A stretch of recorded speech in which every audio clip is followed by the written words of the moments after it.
Bueno, continuamos con un segundo video. Ya vamos a las características propias del duelo gestacional y perinatal. Yo allí les dejé en el PDF algo muy breve introductorio sobre interrupción terapéutica, que es una experiencia muy delicada cuando hay diagnósticos severos de incompatibilidad con la vida, porque se trata de una situación compleja, son hijos deseados, buscados y deseados, y luego hay que interrumpir voluntariamente. Bueno, ahí les dejo el texto. No me puedo profundizar lamentablemente porque no contamos con todo el tiempo necesario. Entonces nos vamos a las características propias del duelo gestacional y perinatal. Entonces, decimos la primera, hay un montón de clasificaciones de distintos autores. Yo armé algo que contemple una síntesis de distintas clasificaciones, teorías y autores. O sea que esto es propio, pero reúne, digamos, toda la bibliografía para que ustedes lo tengan más disponible en esta síntesis e integración personal. Bueno, la falta de tiempo, lo disruptivo, la sorpresa, lo inesperado, la irrupción súbita de las noticias, ya sea por una hemorragia, por guardia, por una ecografía, por la falta de latidos, toma a los padres por sorpresa. Es una conmoción donde se empieza a trastocar la dimensión del tiempo. Y por otro lado, en contrapartida, o sea, primero lo que sucede es un estado de shock, el sujeto se alentece por el estado de shock que se atraviesa en un estado de trauma, porque en muchos casos hasta configura ese momento que sean instantes por el desbordamiento y la incapacidad de procesamiento de esa información. El sistema nervioso, el psiquismo entra en un estado de estar fuera de la realidad, ¿sí? De alguna manera, donde se detiene el tiempo y la realidad se fractura, ¿sí?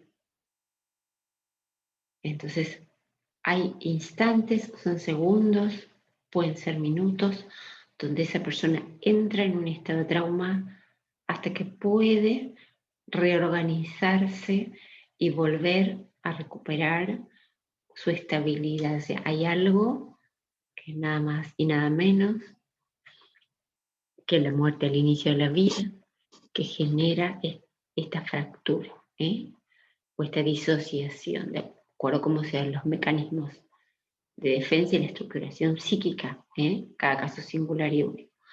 Entonces, por un lado, vamos a hablar del abismo de los tiempos.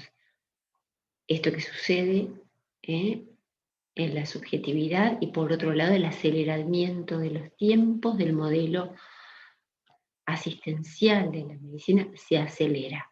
Entonces aparecen los conceptos de urgencia, de riesgo, tan omnipresente la obstetricia. Entonces acá hay como dos temporalidades y un abismo. Algo que se detiene y algo que acelera, ¿no? A tomar decisiones, a avanzar. Y entonces ahí realmente los psicólogos perinatales o los acompañantes con toda esta información debemos poder acercarnos a las mujeres, a los madres, padres y a las familias y trabajar en esa doble temporalidad para ayudar a que en esa brecha esta familia pueda escuchar y pueda ir tomando todas las decisiones que se tienen que ir tomando en el momento sanitario, de la internación sanitaria. Bueno, allí esto se llama la primera espiral de duelo, hay decisiones que hay que tomar, manejo activo, manejo expectante, sin tiempo, muchas veces sin información. El manejo activo es el farmacológico y el quirúrgico, o sea, en muchos casos el raspado, el legrado, y el expectante es el natural. Es, digamos, favorecer que la mujer pueda despedir naturalmente, expulsar la fase expulsiva, tanto de los restos biológicos o del bebé. Probablemente despedir a su hijo en su hogar, acompañada por la fisiología de su organismo, con todas las neurohormonas que se activan y todo un trabajo para reconocer posteriormente, cuando una mujer con quirófano se la anestesia, después se despierta, en muchos casos no puede, no le dan la posibilidad de ver a su bebé, o sea, no hay ni el anclaje, ni en la palabra, ni en el cuerpo, ni en la imagen. Ahí el proceso de duelo es muchísimo más complejo. Entonces, bueno, vemos que el manejo activo versus el manejo expectante. El manejo expectante puede tardar hasta 8 semanas en la fase expulsiva, por supuesto con controles regulares, con ecografías, controlando la fiebre, qué tipo de hemorragias, el color de las hemorragias, o sea, ahí hay que seguirlo, ¿no? Y hay que, con mucha información y mucho acompañamiento, pero consideramos que es la posibilidad más saludable de la mujer. Bueno, acá decimos otra cosa muy importante, el modo, cómo se maneja las primeras noticias, las primeras palabras que se dijeron textualmente y todo el trato posterior que se repite en todos los testimonios. Es una película que es como pensamientos intrusivos, como flashbacks, son palabras que después se le vienen a la mujer, y que, bueno, esto marca también todo el drama posterior. Por eso es tan importante, depende cómo se atraviesa esta primera fase de duelo, abre dos grandes caminos: la posibilidad de un duelo saludable o un duelo complicado. Se los denomina duelos complicados, aquellos duelos de alguna manera más difíciles de transitar, que se cruzan con la patología y donde tenemos que hacer interconsulta, y donde realmente son mucho más difíciles de trabajar. Interconsulta psiquiátrica, medicación, en fin, después lo vamos a ver más adelante. Bueno, acá hablamos de una premisa del psicoanálisis, que no se puede separar lo que no haya estado unido primero, y sabemos que por ese tiempo, la dimensión del tiempo atraviesa, es transversal en todo lo que vamos a decir.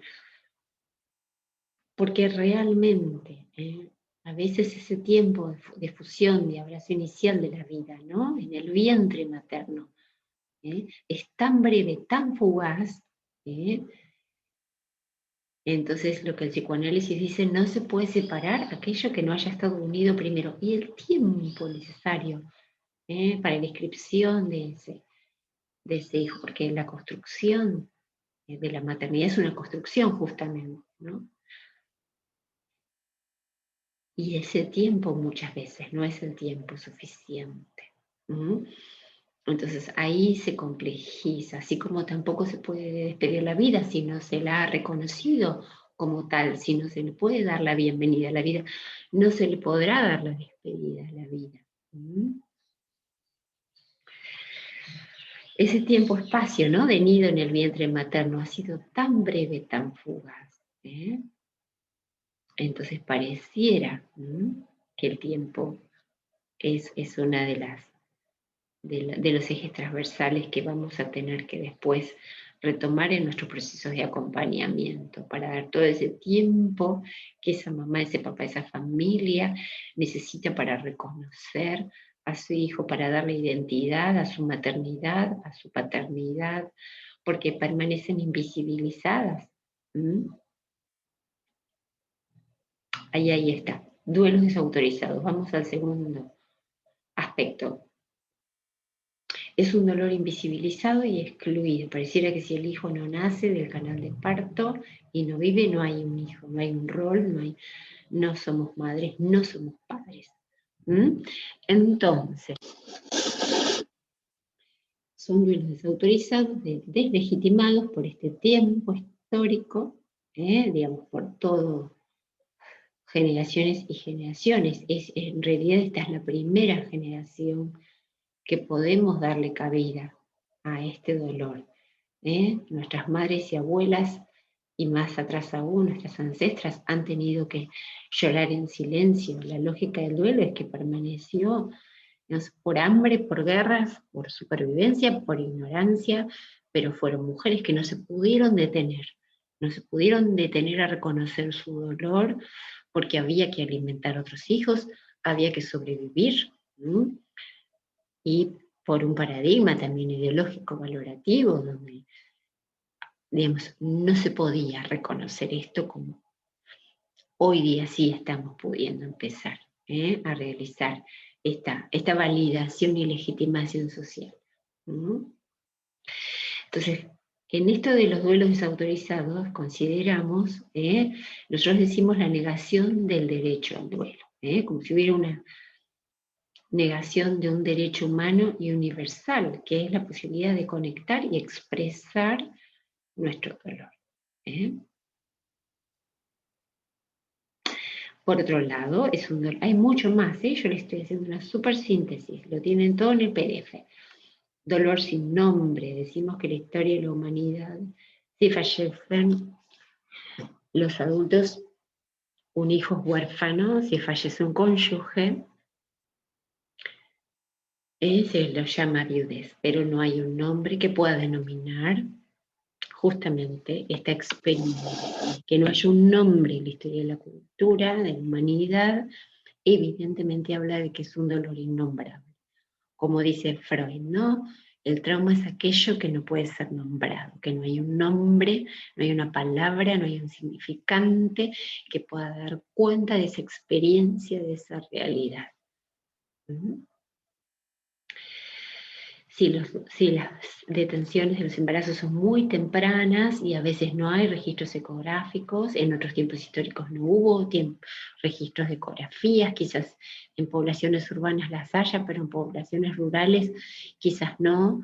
Entonces, si no hay una representación psíquica, decimos, para elaborar y procesar una experiencia, para la elaboración simbólica, para el procesamiento requerimos de representaciones, ¿sí? Y si no hay una representación psíquica para un cuerpito, para una identidad, ahí se nos hace más complejo poder transitar nuestros duelos. También decimos otros conceptos que no es un duelo, son muchos duelos en un duelo, porque sabemos que están todas las expectativas, los sueños sobre ese hijo, el futuro de ese hijo, los proyectos sobre la crianza, la realización de los roles maternos y paternos y todo el transgeneracional, o sea, ya los abuelos visualizan este bebé, sueños de toda la familia. Evidentemente se pierde mucho más que un bebé, eso es un paquete de duelos, no es un duelo, es un paquete de duelos y todas las circunstancias que acompañan a esa detención y esa pérdida, todo lo que se vive es asociado al paquete de duelos, son muchas las situaciones a duelar.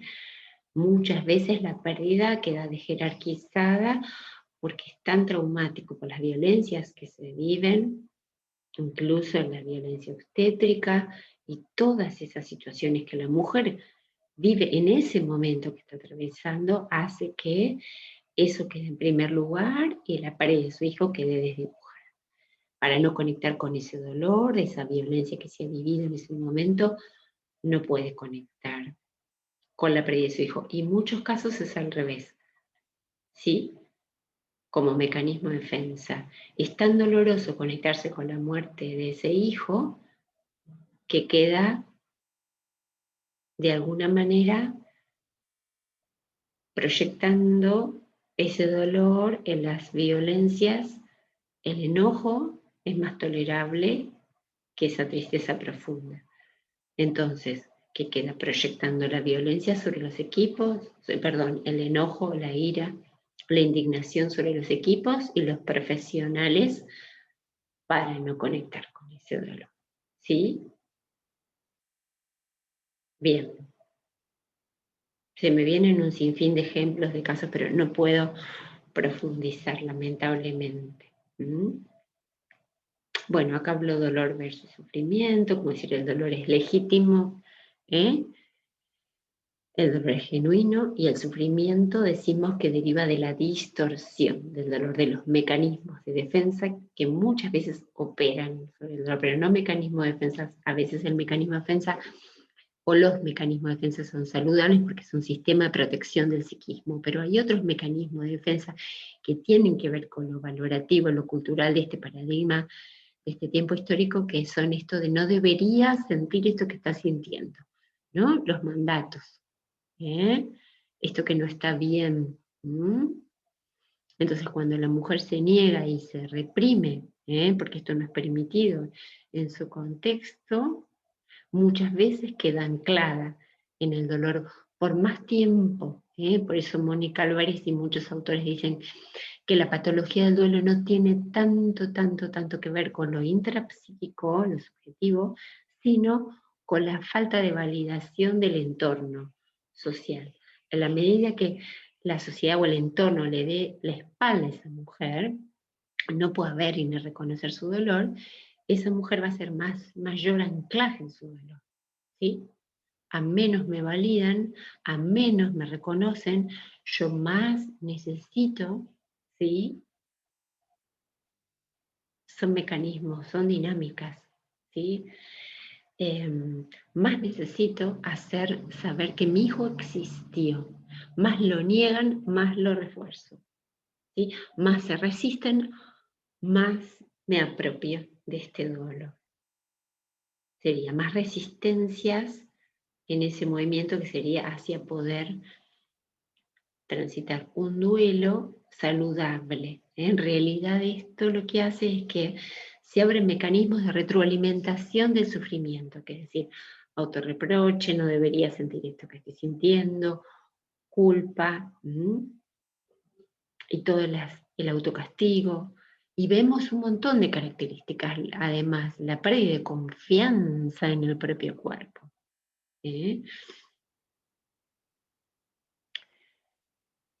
Todo este círculo de retroalimentación, sumada a la desvalorización, el autodesprecio, toda una carga de negatividad, la forma en que las mujeres aprendimos de nuestras madres y de nuestras abuelas, un sufrimiento sostenido, como formas de exclusión social que venimos padeciendo y que se vienen replicando generación tras transgeneración. Todos estos mecanismos reforzados por la ignorancia, la desinformación, el desconocimiento, la incomprensión y muchas veces la condena de nuestro entorno. Entonces es una violencia que ya está internalizada y que ya la ejercemos hacia nosotras mismas.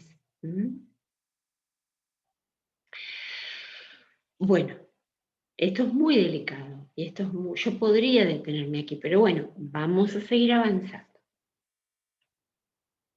Son procesos abiertos, digamos, ese hijo que no llegó a nacer o que partió tempranamente podría luego tener 1 año, 2 años, 3 años, 10 años, 15 años, 20 años para esa madre, para esa familia. Ese duelo es dinámico, ¿sí? Se va a resignificar en distintos momentos de la vida. Esto es muy importante que lo sepan, como proceso abierto. El duelo es un concepto socio-relacional, decimos, ¿no? Y va a permanecer abierto. Por un lado, porque se interrumpe por toda esta... No estamos en una cultura del duelo, hay encima una desautorización, es un dolor muy difícil de ser reconocido y tramitado, por todas estas cuestiones que les vengo refiriendo, el proceso de elaboración de la experiencia se detiene o fracasa o se interrumpe en distintos momentos por distintos estímulos de la vida, se va a reabrir, ¿sí? Y lo vamos a poder seguir trabajando, pero además esto otro que les decía, que un hijo es un hijo para toda la vida. Y evidentemente se van a atravesar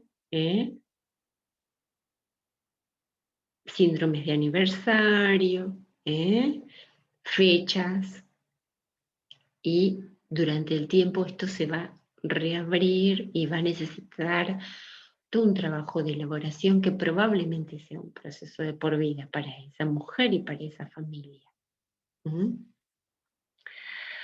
Otra característica, el puerperio. La pérdida desde la sensibilidad mayor del puerperio, con ese cóctel hormonal, pechos llenos, brazos vacíos, ¿no?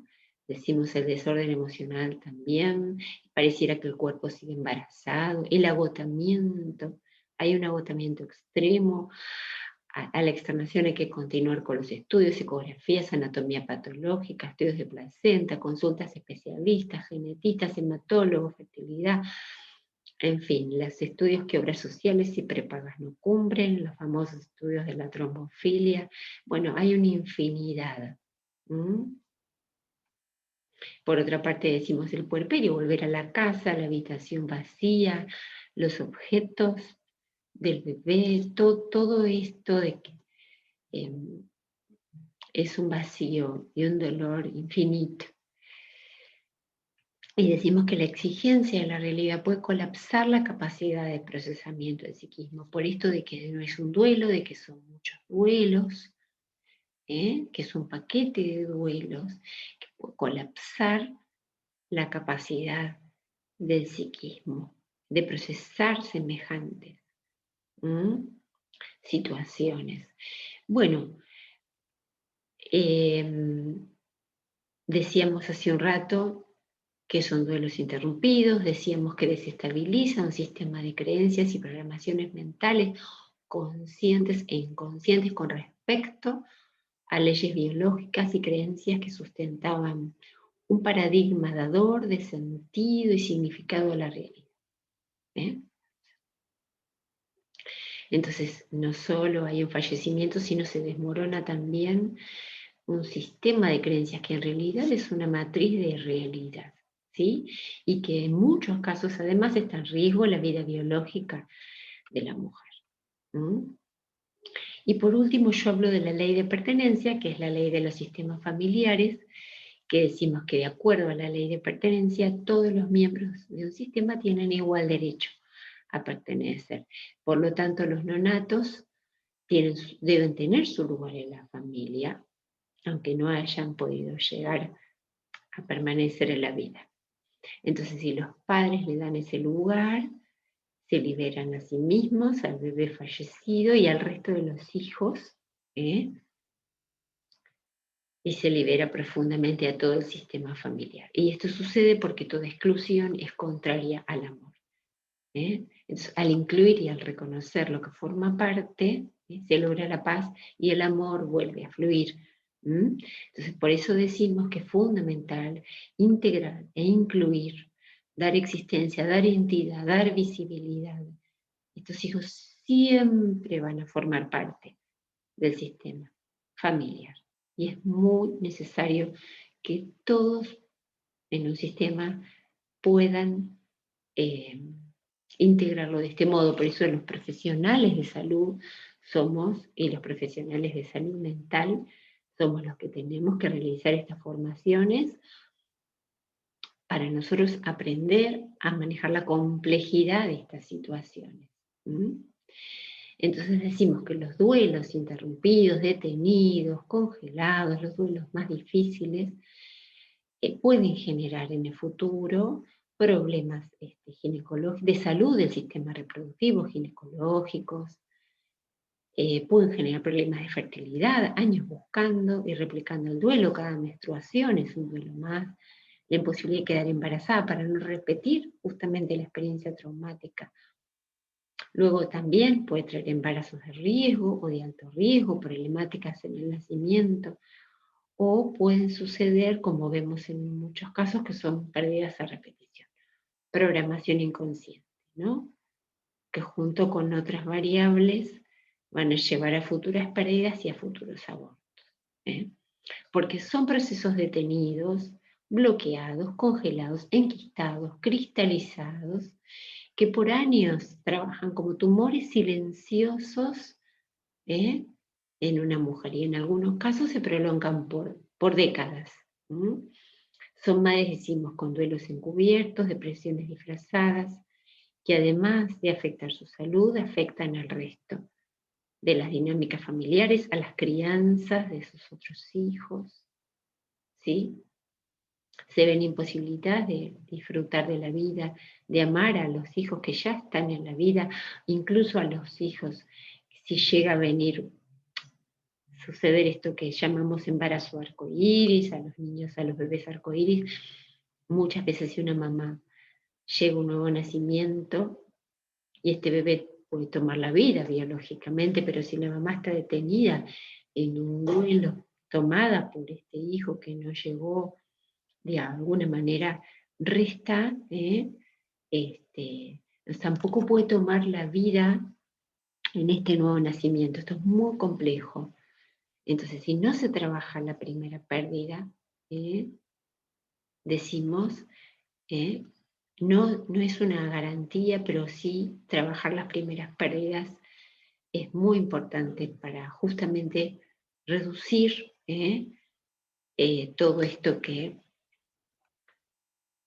puede llegar a ser todo lo que acabamos de, las problemáticas que acabamos de describir recién. Yo digo que el duelo no trabajado es como una sustancia corrosiva, como un ácido que va quemando por dentro en la vida de una mujer. Y que va tomando todas las áreas de la vida de la mujer, fundamentalmente la desconecta de sí misma, de sus proyectos vitales, de sus vínculos, de la capacidad, ¿no? De visualizar escenarios futuros, de proyectar, de volver a conectarse con la vida. Decimos metafóricamente, ¿no? Como que una parte de esa mamá se va a la muerte con ese hijo. Tomémoslo en sentido amplio.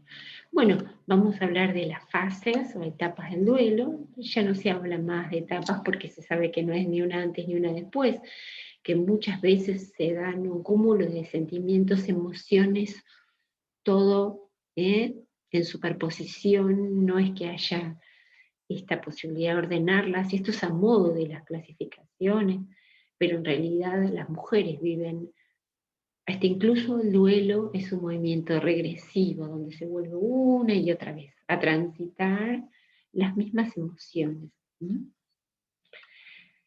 Decimos shock traumático, angustia extrema, desesperación, confusión, crisis de despersonalización transitoria, pérdida de sentido de realidad, desorganización interna, vivencia cercana a la psicosis, negación, descreimiento, ira, enojo, confusión, sinsentido, miedo, culpa, ansiedad persistente, desesperanza, tristeza.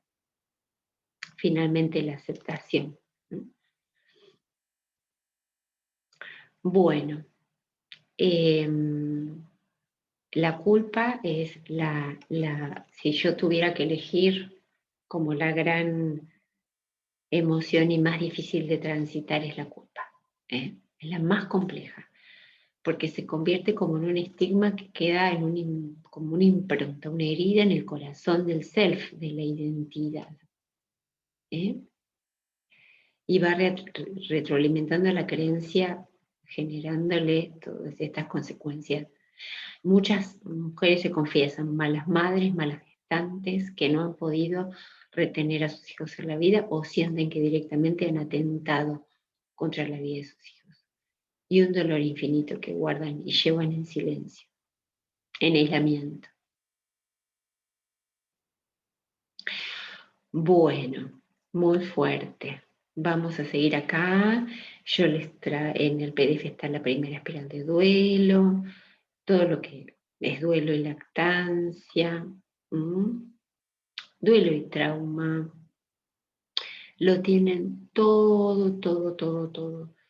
desarrollado en el PDF. Es mucho material No puedo hacer tantos videos porque evidentemente ya lo tienen por escrito. Esto es una introducción.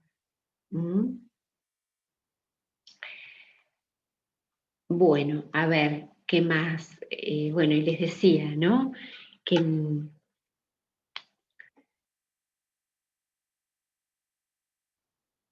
también en las formaciones del duelo tienen este doble desafío. Por un lado, ofrecer una base de conocimiento disponible en un tiempo histórico, resultado del trabajo y de las investigaciones y de la contribución y del aporte de grandes autores, ¿sí? Que por ser pioneros realmente seguimos sus investigaciones, los referenciamos, honramos este campo de conocimiento mayor que nos ha abierto el camino y que nos sigue acompañando, y que ya es patrimonio de la humanidad, pero a su vez nuestro desafío es y seguirá siendo trabajar sobre nosotros mismos, sobre la propia experiencia de vida, sobre nuestras propias historias, sobre nuestros amores, digo, nuestras heridas del alma, cicatrices del alma, que será lo que finalmente a los terapeutas, ¿no? Reconocer y trabajar el propio dolor, que será lo que finalmente nos abra a la dimensión del dolor humano, y eso será lo que nos va a permitir abrazar el dolor humano en sus diferentes manifestaciones en nosotros mismos y en los demás. ¿Mm? Este es como el cierre de este segundo video, donde apunto también e interpelar a los colegas que se dediquen a trabajar en duelo, eh, en que esto realmente va a abrir escenas en espejo de nuestros consultantes, que nos va a llevar a propios escenarios, de propias situaciones no resueltas y duelos no reconocidos y no trabajados. ¿Mm? Así que con este segundo video hago una síntesis con esto para dar lugar a un tercer video, que son las intervenciones propias de los abordajes, enfoques y abordajes del duelo gestacional y perinatal, y las intervenciones propias de los profesionales, de los colegas en salud mental, en los procesos de acompañamiento. Bueno, muchísimas gracias. Continuamos en otro video.